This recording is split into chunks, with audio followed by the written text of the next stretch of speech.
Okay folks, so yeah, I'm going to go mullet fishing, and half of that is preparing the bait for it. So I had an old stale bit of bread here, so that's been put into the wife's food processor and blended up into some fine flake there. What I also do is I stick some porridge oats in there as well, because when you add water to it, it kind of goes quite milky, and it does cloud the water a bit more, and it also bulks out and gives a little bit more substance to the actual mix that you're making. So I've got another bargain loaf, 18p. So yeah, that's the way to do it. And then what I'll do is I'll stick this, if I'm not going to use it right away, I'll stick it in the freezer, freeze it down, and then use it as and when needed. So that's going to be my my mix. What I'll probably do as well is come the time of using it, I might just get like a tin of tuna or a bit of pilchard oil or something, just to give it a bit more enhancement. So yeah, that's how I make my my mash.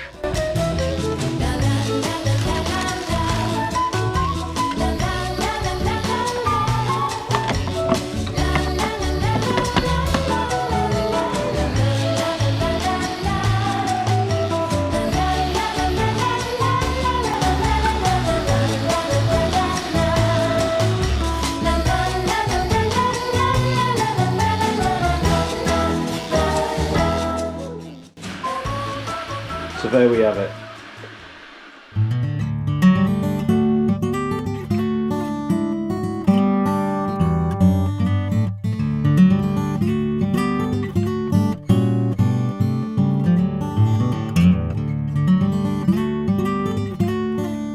Good afternoon folks, welcome to Fishing for Sanity.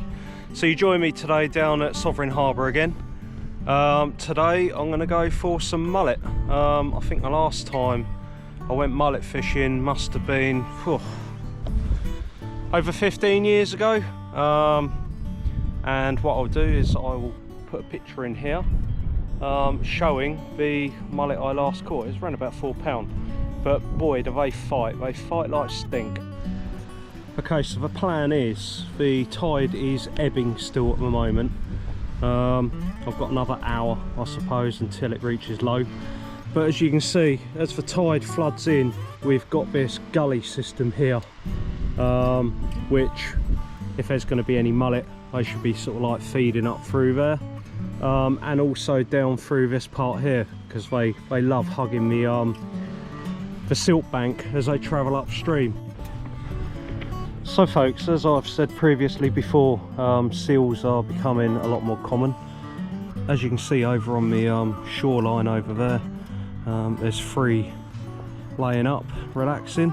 So yeah, they are a lot more common, so I'm gonna have to keep an eye out for them if I do hook into anything, because it'll be easy pickings for them. Right, so you can see left hand rod, I've got a loafer style float, weighted down, and a small size 6, I don't know if you can see that, small size 6 Camazan on there. On this we're going to be using the method with bread paste kind of like squished all around that. You can see I've got a 2-foot trace here, and that's down to a size 8 Camazan. So the tide is almost at its lowest and will start turning soon, so what I'll do is I'll probably mix up a load of this bait in a minute, and then what I'll do is, in this kind of like bank here, I'll chuck some out there. Hopefully the seagulls won't eat it, and as the tide starts pushing in, it will start washing that out, and then what I'll do is I'll just chuck a little bit in, a bit like river fishing, little and often. Well, that's the theory anyway. So you can see all along here, you can see all this silt down the bottom. So it's nice. There's a bit there where it juts out. That's like a natural hollow there, so that will hold fish. And further up there's another bit there as well, just there. So these are other areas that I will probably target.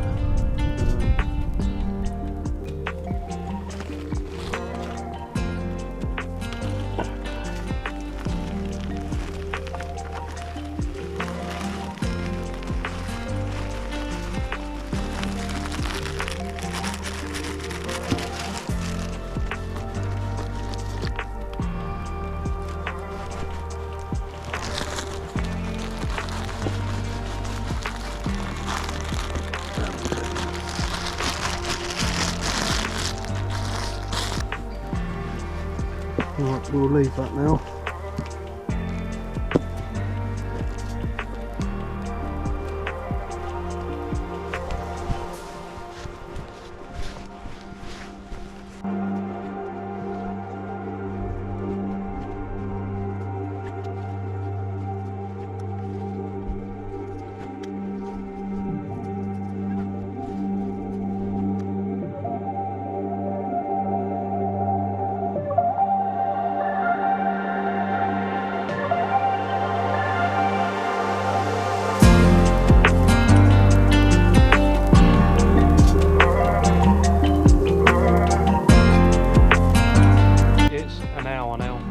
Low tide, and the tide is finally starting to push in.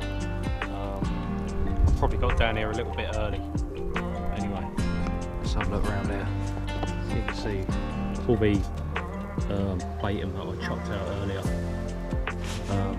It's still a way off the tide line, and that gully over there is starting to fill up.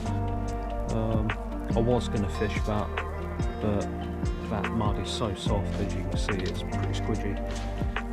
Didn't think it would be a good idea to go and get some really muddy feet. What is quite bizarre is there's a big hole there. Again, that might be quite interesting to fish, so I've chucked a bit of bread and stuff in there as well. So as the tide comes over, it should kind of like stir it and wash it out. But yeah, I've got the ledger on out at the moment. With a little bit of prawn on there, just while I'm waiting for this to fill up. Once this kind of fills up and start getting a bit of movement, and the tide starts washing away the bait, I think it'll probably be sufficient then to start float fishing. But yeah, it's just nice being sat down here really in the sun. A few moments later.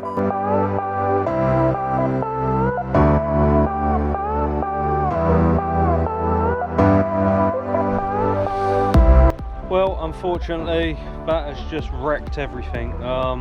It's supposed to be 5 knots coming into the harbour, so yeah, he wasn't doing 5 knots, and then he decided to slow down, and yeah, so all my bait was washed away, and brilliant. So you can see my, just basically like a method feeder. So we dump that out there, see if we get any knocks.